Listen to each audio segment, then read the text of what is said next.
ಎಲ್ರಿಗೂ ನಮಸ್ಕಾರ. ನಮ್ಮ ಅಡುಗೆ ಚಾನಲ್ಗೆ ಸ್ವಾಗತ. ಇವತ್ತಿನ ವಿಶೇಷ ರುಚಿಕರವಾಗಿರೋ ಅಂಥ ರೈಸ್ ರೆಸಿಪಿ. ಬೆಳಗ್ಗೆ ತಿಂಡಿ, ಲಂಚ್ ಬಾಕ್ಸು, ರಾತ್ರಿ ಊಟ, ಮಕ್ಕಳ ಲಂಚ್ ಬಾಕ್ಸು ಎಲ್ಲಕ್ಕೂ ಹೊಂದುತ್ತೆ. ಮೊದಲನೇ ಸ್ಟೆಪ್ಪಲ್ಲಿ ಕುಕ್ಕರ್ನ ಇಟ್ಕೊಂಡಿದ್ದೀನಿ.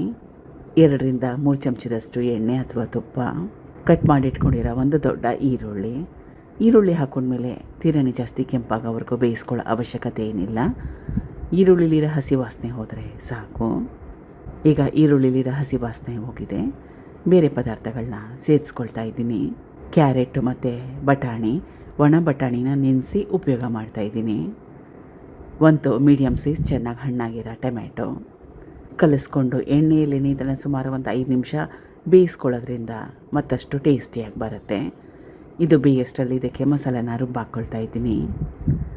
ಇದು ಪಾಲಕ್ ಸೊಪ್ಪು, ಸುಮಾರು ಒಂದು 2 ಹಿಡಿಯಷ್ಟು ಬಿಸಿ ನೀರಲ್ಲಿ, ಚೆನ್ನಾಗಿ ಕಾದಿರೋ ನೀರಲ್ಲಿ 5 ನಿಮಿಷ ನೆನೆ ಹಾಕಿದ್ದೆ.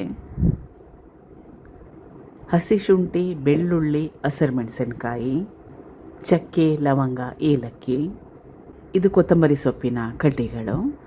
ಇದರಲ್ಲೇ ಫ್ಲೇವರು ಜಾಸ್ತಿ ಇರೋದು. ಚೆನ್ನಾಗಿ ನುಣ್ಣಗೆ ರುಬ್ಕೋಬೇಕು. ರುಬ್ಲಿಕ್ಕೆ ನೀರನ್ನ ಹಾಕೊಳ್ಳೋ ಅವಶ್ಯಕತೆ ಏನಿಲ್ಲ. ಪಾಲಕ್ ಸೊಪ್ಪನ್ನ ಬೇಯಿಸಿಟ್ಕೊಂಡಿದ್ದೆ, ಅದರಲ್ಲಿ ನೀರಿನ ಅಂಶ ಇರುತ್ತೆ, ಅಷ್ಟೇ ಸಾಕಾಗುತ್ತೆ. ರುಬ್ಕೊಂಡಿದ್ದಾಗಿದೆ.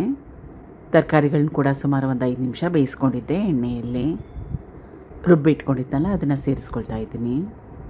ಗರಂ ಮಸಾಲ ಇದನ್ನು ಹಾಕೊಂಡ್ಮೇಲೆ ಮತ್ತೊಮ್ಮೆ ಗ್ಯಾಸ್ ಸ್ಟವ್ನ ಐ ಫ್ಲೇಮ್ ಮೇಲೆ ಇಟ್ಕೊಂಡು 1ರಿಂದ 2 ನಿಮಿಷ ಬೇಯಿಸ್ಕೊಂಡ್ರೆ ಒಳ್ಳೆಯದು. ಇದು ಮೊದಲೇ ನೆನೆಸಿಟ್ಕೊಂಡಿರೋ ಅಕ್ಕಿ, ಅರ್ಧ ಗಂಟೆಗೆ ಮುಂಚೆ ನೆನೆ ಹಾಕಿದ್ದೆ. 1 ಗ್ಲಾಸ್ ಅಕ್ಕಿಗೆ 2 ಗ್ಲಾಸಷ್ಟು ನೀರು. ಯಾವ ಅಕ್ಕಿ ಆದರೂ ಪರವಾಗಿಲ್ಲ, ರೇಷನ್ ಅಕ್ಕಿ, ಸಣ್ಣ ಅಕ್ಕಿ, ದಪ್ಪ ಅಕ್ಕಿ ಯಾವುದಾದ್ರೂ ಪರವಾಗಿಲ್ಲ. ರುಚಿಗೆ ತಕ್ಕಷ್ಟು ಉಪ್ಪನ್ನ ಹಾಕೊಂಡ್ಮೇಲೆ ಕಲಿಸ್ಕೊಂಡು ಕುಕ್ಕರ್ ಮುಚ್ಚಳನ ಮುಚ್ಚಿ ಸುಮಾರು 2ರಿಂದ 3 ಸೀಟಿನ ಕೂಗಿಸ್ಕೊಂಡ್ರೆ ಸಾಕಾಗತ್ತೆ. ಈಗ ರುಚಿಕರವಾಗಿ ಟೇಸ್ಟಿಯಾಗಿರೋ ಅಂಥ ಪಾಲಕ್ ರೈಸ್ ಬಾತ್ ಅಥವಾ ಪಾಲಕ್ ಪಲಾವು ರೆಡಿಯಾಗಿದೆ. ಮಕ್ಕಳು ಪಾಲಕ್ ಸೊಪ್ಪು ತಿಂದಿದ್ದಾಗ ಇದನ್ನು ಟ್ರೈ ಮಾಡ್ಬೋದು. ಒಂದು ಸಲ ಟ್ರೈ ಮಾಡಿ. Thank you for watching. ಧನ್ಯವಾದಗಳು.